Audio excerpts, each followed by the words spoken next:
Seneng banget karena ini adalah series drama thriller pertama aku. Dari dulu pengen banget bisa main thriller, terus akhirnya malah jadi produser di belakang layar ya.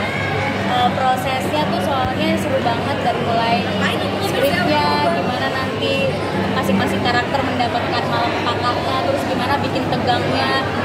Seru lah pas nulis skrip itu, terus pas syuting juga seru banget lihat update-annya sampai ruang editing, gimana kita penempatan musiknya, terus bikin penonton jadi tegang, bikin penonton jadi teriak. Itu jadi sesuatu yang baru juga buat aku sebagai produser ya, dan seneng banget karena tadi yang nonton pada suka juga, dan seneng banget juga karena yang ngedirect ini adalah sutradara muda Jaka yang pertama kali ngedirect juga nih, ini project pertama dia, hasilnya keren banget. Jadi pastinya aku sebagai produser senang bisa buka kesempatan untuk yang baru pertama kali direct. Kayak semacam kayak gereja gitu juga sih konsepnya. Enggak sih, kalau itu kan horor ya. Kalau ini kan nggak ada hantu yang gimana-gimana, ini emang thriller aja, dan sebenarnya idenya juga original dari tim kreatif kami, tapi masih terinspirasi sama hal-hal kayak gitu kan. Banyak banget film-film yang juga mengangkat dari tim Sebenarnya kalau dibikin sama Wija tuh enggak, karena sebenarnya kan beberapa film juga punya referensi board game masing-masing kan. Jadi kita mencoba untuk membuat sendiri, kita juga beda, ya kita coba untuk inform sendiri aja sih. Really? Kesini dengar-dengar itu dia sempat masalah karena dari kemarin sekarang gimana gitu kan? Nanti abis pertanyaan yang ini ya, pertanyaan dari mana sih Kak Prilly? Kenapa? Proses castingnya, karena tadi kan Asira bilang itu karakternya juga vlog ya. Kalau proses casting tuh pasti aku serahkan ke sutradara, karena kan dia yang punya visualnya kan. Kira-kira si cast ini, karakter ini cocoknya dimainin sama cast siapa. Aku sih produser bagian approve aja. Gimana?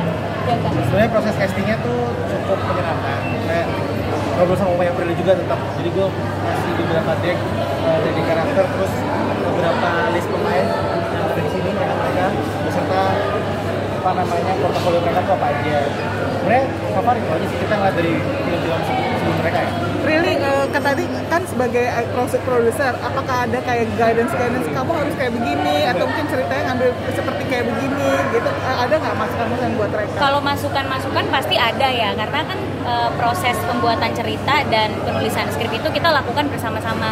Jadi emang tim kreatif tuh pasti udah ngeluarin skrip per episode, terus dari segi produser pasti akan ngasih insight kayak pemilihan bentuk gamenya kayak gimana. Tadi aku nyaranin gimana kalau kartu aja, gimana kalau pertanyaannya seputar ini, gimana kalau rahasia-rahasia di balik karakternya ini itu pasti ada kan, karena kita masing-masing produser pasti juga punya imajinasi sendiri.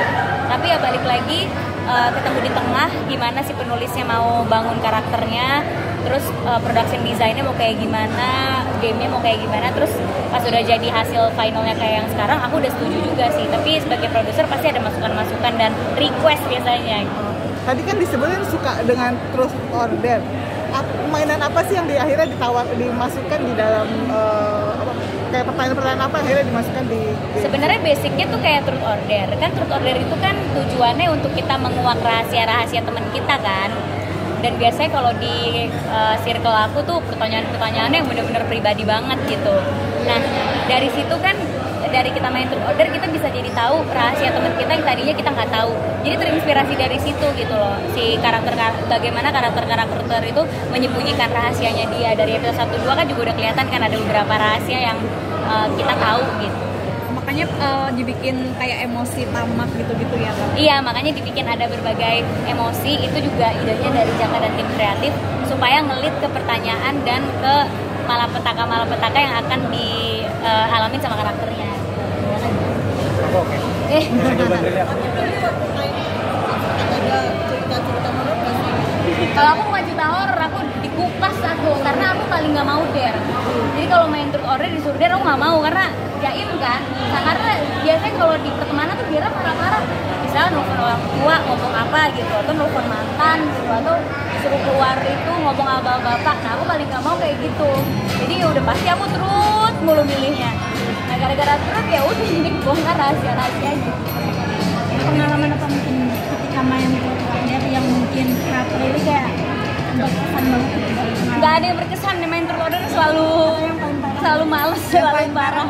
Paling parah apa tuh Kak? Paling parah pertanyaannya kadang terlalu personal gitu ya. Kadang kan misalnya aduh gak akrab-akrab banget nih sama temen-temen ini gitu, terus harus jawab pertanyaan, mau nggak mau kan kalau nggak jawab nanti nggak seru gitu. Ya udah akhirnya pada tahu aja rahasia aku gitu. Tapi ntar habis itu janjian deh sama Mira. Ketika dia sama pertama kali memilih ya tadi. Gimana sih mungkin ada saudara juga sih? Bekerja sama bos Prilly. Saya sama dia. Dia udah banyak. Banyak kan? Mungkin dia percaya. Ya, jalan aja. Ini sebagai Pegang bawah kan?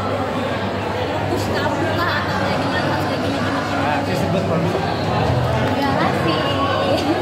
Ya paling apa ya? Dia nge-pushing marketing. Iya, paling nge-pushnya kayak kalau kreatif aku bener-bener gak mau terlalu in charge karena aku udah percayain ke Jaka dan tim kreatif gitu ya. Jadi aku emang pengen mereka juga pede sama karyanya, jangan gara-gara aku terus mereka jadi gak pede, terus habis itu gak jadi. Jadi emang aku pengen membangun kepercayaan diri ke tim kreatif aku, dan ini kan project pertamanya Jaka juga, pasti dia punya imajinasinya sendiri. Aku gak mau banyak mengganggu itu.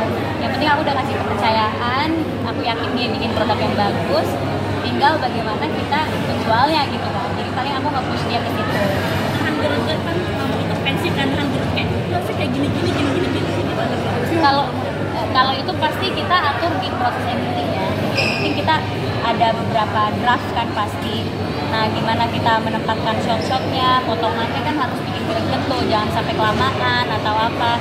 Penempatan musiknya juga gitu. Jadi itu kita jagain bareng-bareng di editing. Prilly tadi dibilangnya tadi kan suka horor tapi tidak suka thriller. Paling males itu kenapa sih? Padahal itu kan kayak beda-beda tipis sebenarnya ya. Karena kalau horor kan hantu, aku agak-agak bukan nggak percaya, cuma kayak hantu tuh bisa jarang ditemuin aja gitu. Tapi kalau thriller kan berhubungannya sama manusia jahat tuh banyak banget kan. Kita banyak melihat berita-berita kriminal, pembunuhan lah apa, itu tuh bisa terjadi kapan aja gitu. Tapi kalau hantu kan ya orang-orang yang punya kemampuan aja yang bakal ngalamin. Kalau kayak aku kayaknya nggak akan ngalamin hantu-hantu kayak gitu. Tapi kalau thriller tuh mungkin terjadi di dunia nyata, makanya kalau nonton aku takut banget gitu. Terima kasih sudah menonton video ini. Jangan lupa subscribe dan aktifkan lonceng notifikasi supaya kamu nggak ketinggalan video terbaru dari Grid.